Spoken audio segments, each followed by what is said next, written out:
Boa noite, companheiros e companheiras que compõem a mesa e o plenário. Eu estava dizendo que o plenário está bastante representativo da sociedade brasileira, do proletariado brasileiro, que é um proletariado hoje mais feminino do que aquele analisado no Manifesto Comunista, cuja presença masculina era visivelmente superior. E hoje nós estamos vendo, não só no serviço público, mas também na indústria, nos transportes, em diversos segmentos, nas Forças Armadas, a presença do sexo feminino, do trabalhador, da mulher trabalhadora. Portanto, acho que é um plenário que nem sempre vemos tão representativo como dessa noite. Segunda questão, eu queria parabenizar o sindicato por essa iniciativa. Esta é uma das questões que nós avaliamos como das mais importantes a serem discutidas na atual conjuntura histórica do nosso país. Nós não vamos atingir a democracia, o processo de democratização ficará muito limitado se não apurar, se não resolver esta chaga exposta, que sangra, que é a questão dos desaparecidos políticos, que é a questão do assassinato dos opositores daquele regime e a consequente punição, responsabilização dos torturadores. É uma questão chave a ser resolvida. E não parece tão fácil de ser resolvida. Então vamos começar pelos antecedentes. Quais são os antecedentes desse problema? Desta chaga, desta questão que tanto incômodo traz, seja ao atual governo, seja aos opositores do governo. Primeiro que antes do golpe, já estavam praticando sequestro e assassinato. João Pedro Teixeira, um grande líder dos trabalhadores agrícolas da região Nordeste, especialmente da Paraíba, foi assassinado antes do golpe de 64. Um assassinato premeditado. Uma vítima escolhida, com o objetivo de frear a luta que as ligas camponesas puxavam no Estado. E ele sendo o seu principal dirigente. Em Pernambuco assassinaram Jeremias, também antes de 64, ainda no governo Arraes.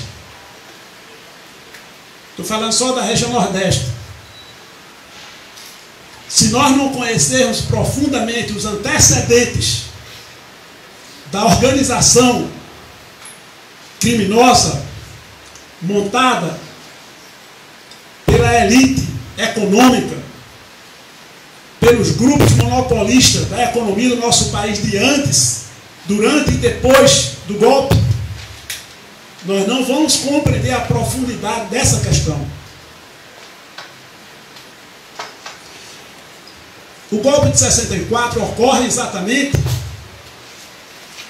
para ocupar o espaço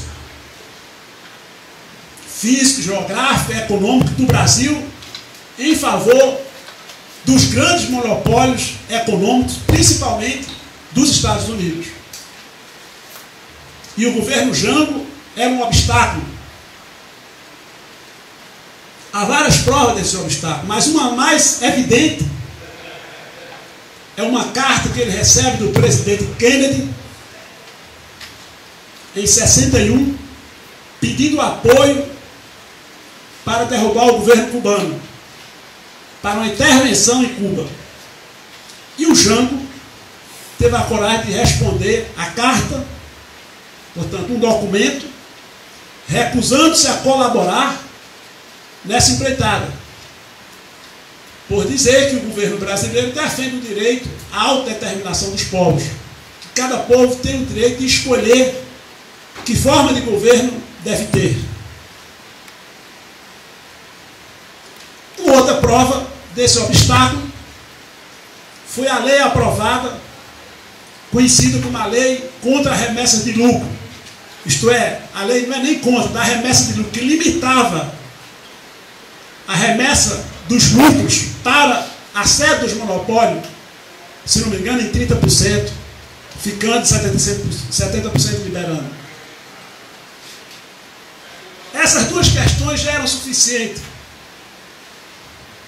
para que o Departamento de Estado dos Estados Unidos trabalhasse freneticamente pela derrubada do governo João Goulart. Sem falar do comício da Central do Brasil, onde foi assinado termos da iniciação da reforma agrária nas áreas beneficiadas por estradas e pelos grandes açudes e barragens.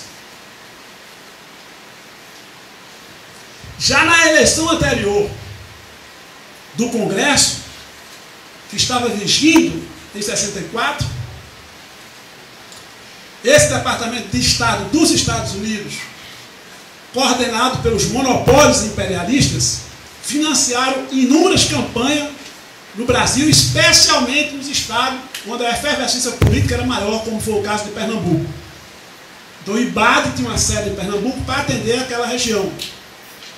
A CIA, que normalmente se alojava na embaixada, nas vésperas do golpe, estava em 4 estados.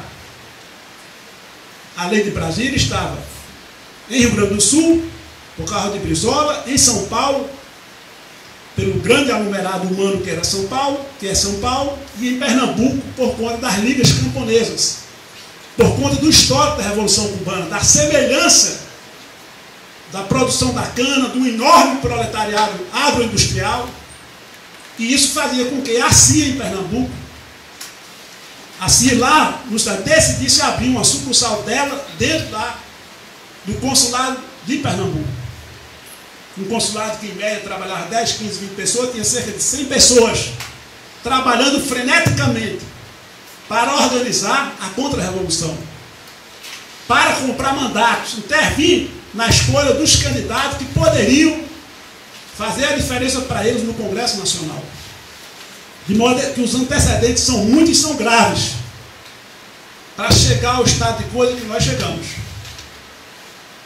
E como se não bastasse, essas evidências todas, o Lincoln Gordon, o embaixador dos Estados Unidos de então, antes de morrer, nos fez uma gentileza, ao escrever a sua biografia, que já está publicada em português, onde ele relata, desavergonhadamente, toda essa interferência. Como dizendo, eu disponho de 5 bilhões de dólares para resolver o problema dos deputados e dos senadores. Está lá na sua biografia. Vamos dispor de esquadra a 200 quilômetros para, no caso de resistência, termos armamento, petróleo para abastecer, caso tenha resistência. Então está claro a grande interferência dos monopólios imperialistas no golpe de 64. Não é uma obra genuinamente da burguesia brasileira. Se encontrava muito acovardada, assustada, apavorada, um caldo de cultura para que esses monopólios pudessem chegar e comprar essa gente a seu serviço. Políticos como Magalhães Pinto, Carlos Lacerda, alguns derrotados nas urnas, outros em mandato, como era o caso do Magalhães Pinto, participavam abertamente dessa conspiração. De maneira que quando vem o golpe de 64, de modo que quando chega 1964, o movimento popular trabalhando, cheio de entusiasmo, de esperança, pela legitimidade de buscar governar o seu país, de tirar o seu país de séculos de atraso, é surpreendido com aquele golpe. E grande parte das lideranças de esquerda, particularmente os que dirigiam o Partido Comunista Brasileiro, mais surpreso do que todos, mais surpreso do que todos. Por quê? Porque acreditavam que de uma forma pacífica, legal, Jango terminaria o seu mandato, depois viria o Brizola, o Prestes, o Arraes, de tal maneira que nós chegaríamos ao socialismo sem essa pressa desses meninos que estão aí, quer dizer, procurando resistir por outros caminhos, pelos caminhos da luta armada. E procurava, inclusive, vamos dizer assim, tratar pejorativamente esse heróico esforço de vários jovens impacientes com aquela política de coonestação e até de submissão. Quer dizer, há uma política quase visivelmente suicida.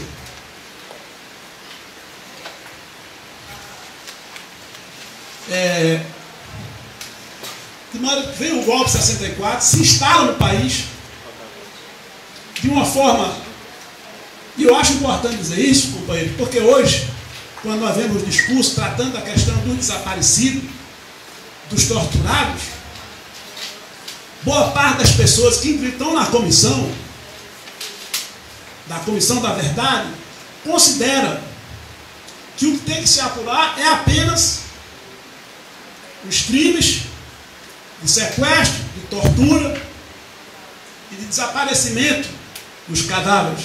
Mas nós achamos que desde Castelo Branco devemos encarar como um crime que foi praticado por ele. Eu não digo, vamos criminalizar os golpistas. Eles cometeram um crime. Nós precisamos provar, mostrar as evidências.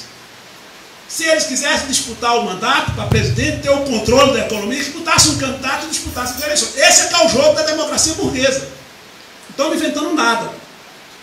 Então, cometer um grave delito, em qualquer país do mundo é tipificado como crime.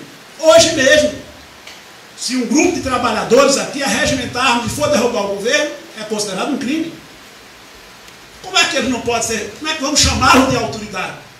Porque as autoridades do governo da 64, golpistas, são criminosos, cometeram um crime, pisaram uma Constituição legalmente, um poder legalmente eleito com base na Constituição de 46, a mais democrática que se tinha até então. Desde aquele momento, que tudo aquilo que era conquista dos trabalhadores começaram a ser tomada, esbulhada, como por exemplo, as greves foram proibidas. E esse era um espaço democrático do movimento dos trabalhadores. A organização do Comando Geral dos Trabalhadores unificava as greves nacionais. Tinha a capacidade de impor ao ministro do Trabalho negociação decente, até de derrubá-los, como foi o caso da substituição de um ministro do Trabalho, Albino Afonso, que entrou substituindo um ministro do Trabalho que se recusava a negociar com os trabalhadores. E uma das primeiras medidas que tomaram foi o arroz salarial.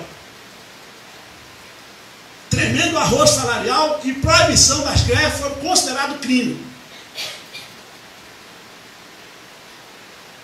De maneira que as entidades dos trabalhadores, dos estudantes, como a UNE, a UBS, e os partidos de esquerda, todos foram postos na ilegalidade, proscritos. E investiu os criminosos de áreas de autoridade. Ficou proclamando decretos, uma Constituição de mentira, chamada outorgada. Constituição tem que ser feita pelos constituintes. No país havia uma Constituinte democrática, uma Constituição democrática. Então, se isso passa como normal, então vamos procurar apenas os excessos. Vamos apurar os excessos. Mas toda essa gente, todo esse embrutecimento que veio depois, só veio por conta do governo golpista de 64. De maneira que Castelo Branco, Costa e Silva, o Médici, o Gágel e o Figueiredo, todos esses foram instrumento consciente de um processo de dominação, de expoliação das nossas riquezas, passando em primeiro lugar pela brutalidade da extinção do assassinato das principais lideranças que durante décadas foram construídas. Desde a resistência ao nazifascismo, que essas lideranças estavam no apogeu de suas vidas, prontos para dar o melhor de sua vida. Homens preparados. E que a vida mostrou. Quem era o Carlos Marighella, quem era o Manuel Lisboa, o Francisco Julião, o João Pedro Teixeira, pessoas que foram capazes de sacrificar qualquer pretensão pessoal em favor do coletivo, da maioria, dos trabalhadores, dos explorados. Por isso essas pessoas estão tão presentes e ficarão cada vez mais presentes na nossa sociedade. E nós temos que estar à altura delas, do seu legado, de defendê-las com orgulho.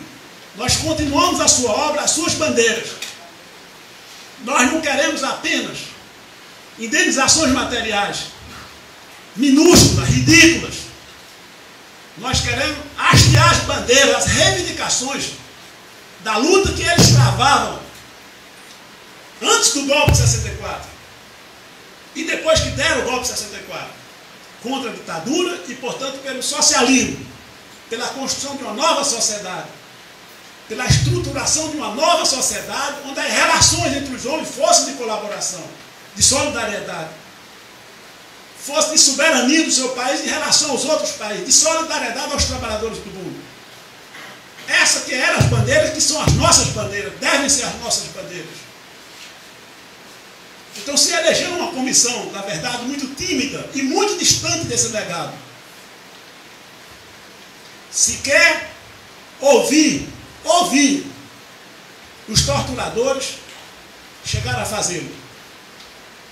E acho que vão fazer de tudo para fazer de conta que tem um relatório final, para passar adiante e dizer que no Brasil teve a Comissão da Verdade. Então nós achamos que a Comissão da Verdade tem outra tarefa. Ela tem que levar no documento um levantamento da estrutura terrorista do Estado, de um aparato estatal montada para eliminar fisicamente os opositores do regime.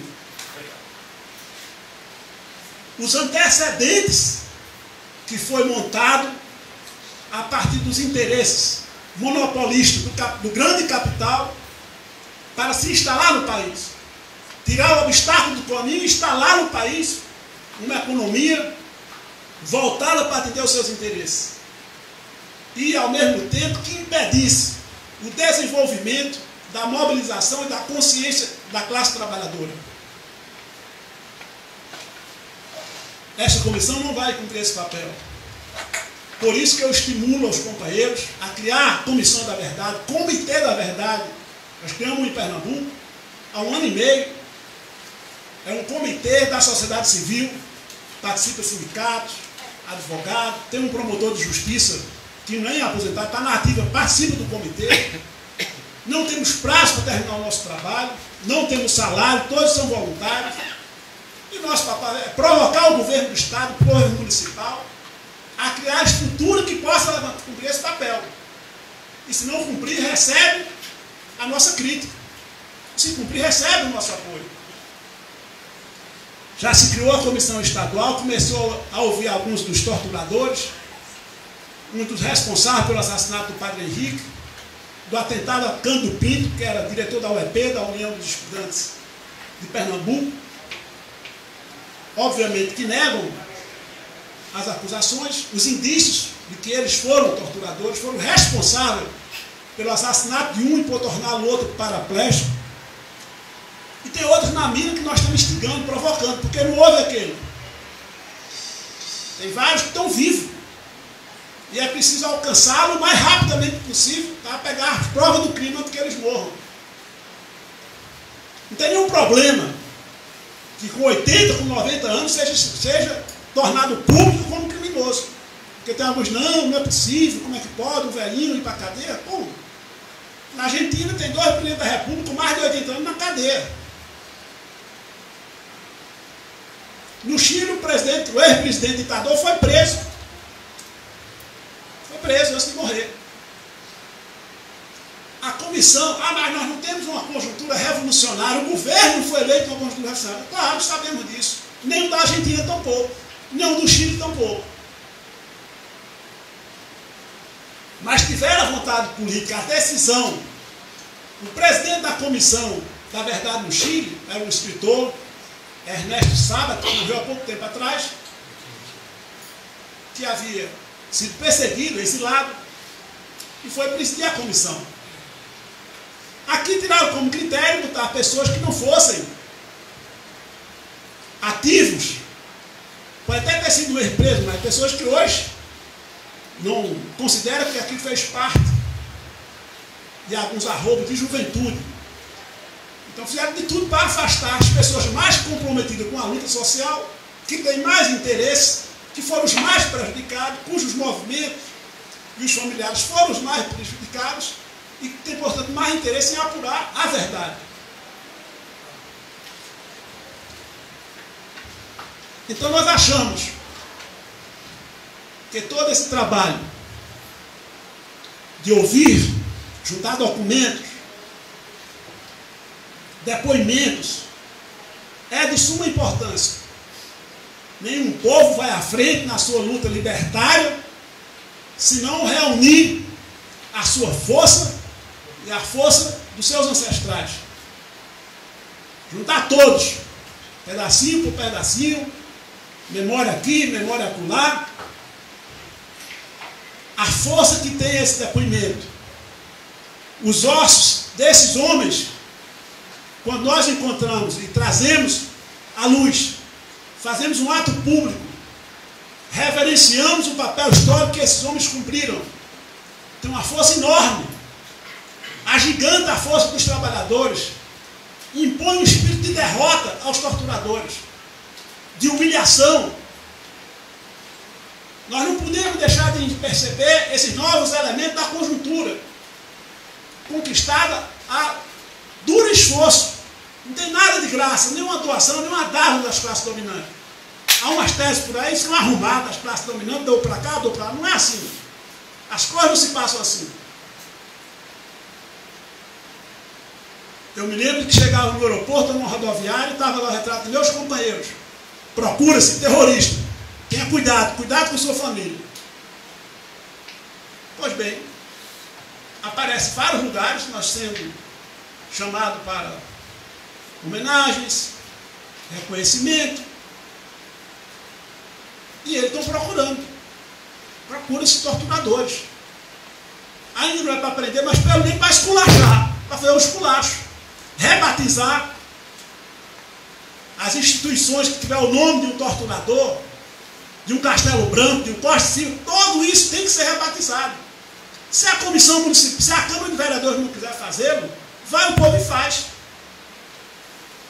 Os estudantes que estão afiliados numa escola que leva o nome de um desses generais, nós temos que levantar a autoestima desses estudantes. Eu gosto muito de citar alguns exemplos, mas eu acho que aqui o melhor é a gente esperar que a partir desse debate, dessa discussão tão oportuna, provocada pelo Congresso, pelo 7º Congresso dos Trabalhadores da Justiça Federal no Estado do Piauí, que viesse a constituir esse comitê, Comitê Memória, Verdade e Justiça do Piauí, para resgatar toda essa trajetória de dignidade dos companheiros que foram arrancados dos seus familiares, dos seus entes queridos, da sua organização política, que tanto amava, que morreram por aquela bandeira, não ser desbotada, desfigurada, para não delatar seus camaradas. E nós temos que exaltar esses companheiros. Eles param sobre nós, eles nos iluminam, nos apontam caminhos. E se esse comitê que for criado aqui fizer uma palestra nesses colégios, nessas escolas, aqueles jovens vão fazer o batismo, arrancar aquele nome e pôr o nome dos que foram perseguidos aqui no Piauí. Às vezes se diz, mas não teve ninguém torturado, mas teve gente perseguida, que foram constrangidos, que perderam emprego, que foram humilhados.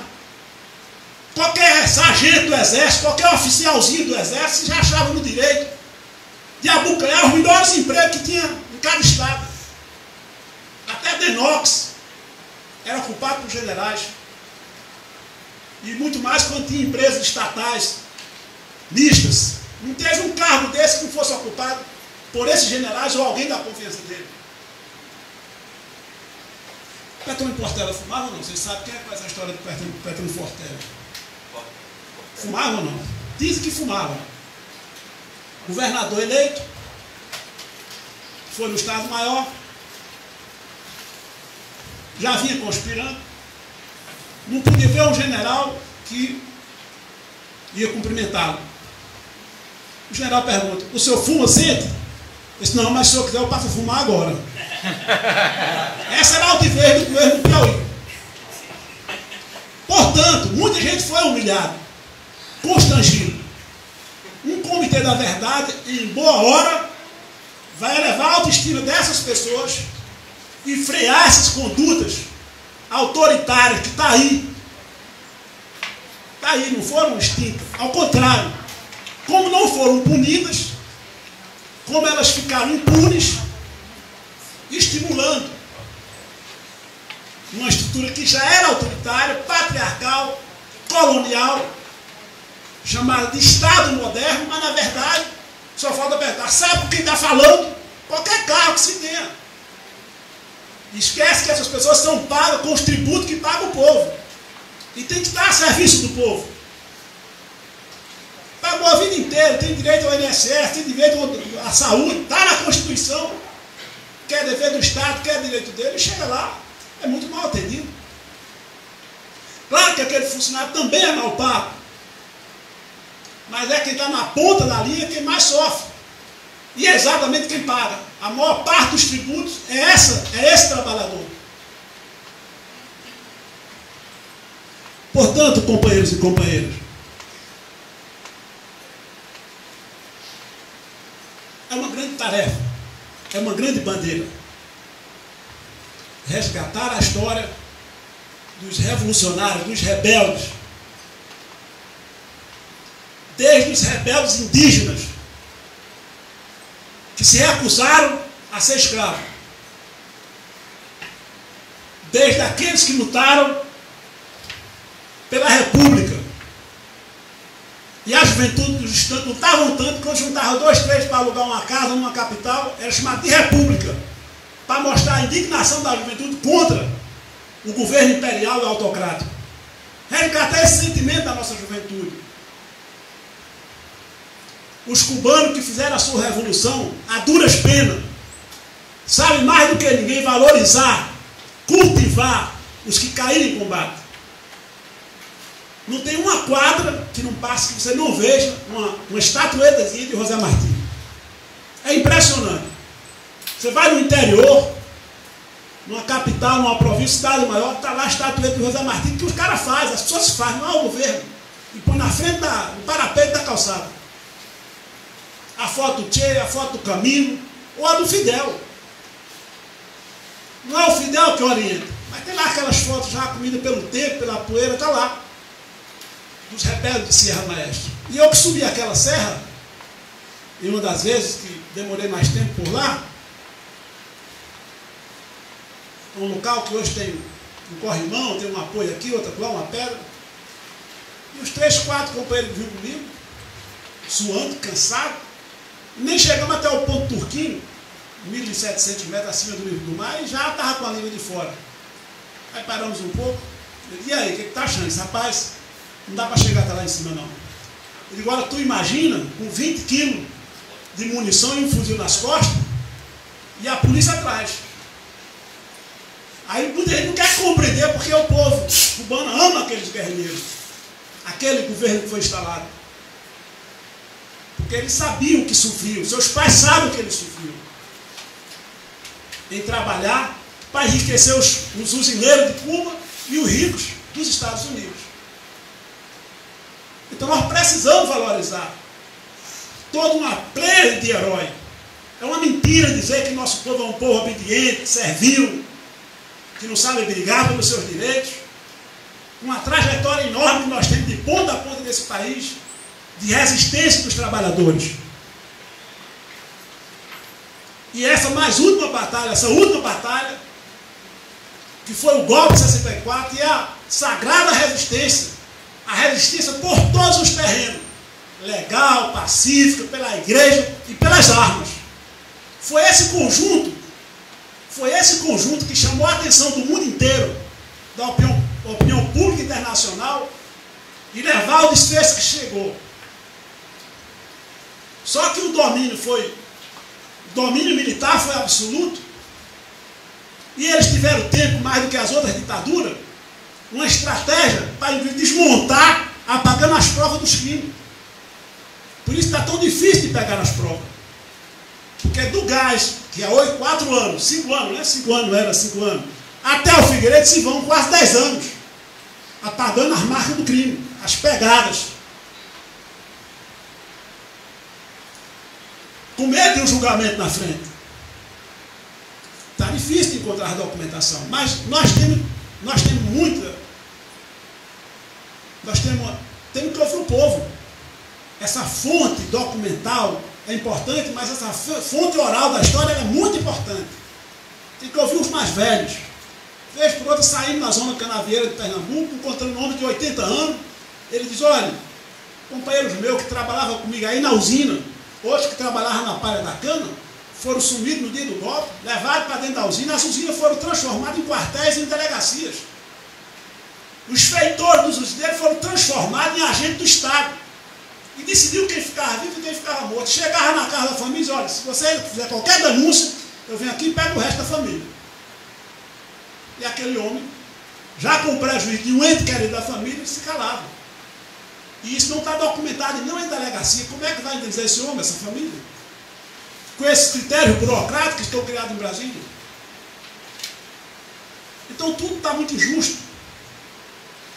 Nós temos, portanto, dizer que a maior indenização é esse resgate político, ideológico, esse inventário de resistência, esse exemplo de dignidade que nós temos que trazer à luz para as novas gerações. E para concluir, já estou pedindo aqui que eu conclua, vem a lei da anistia.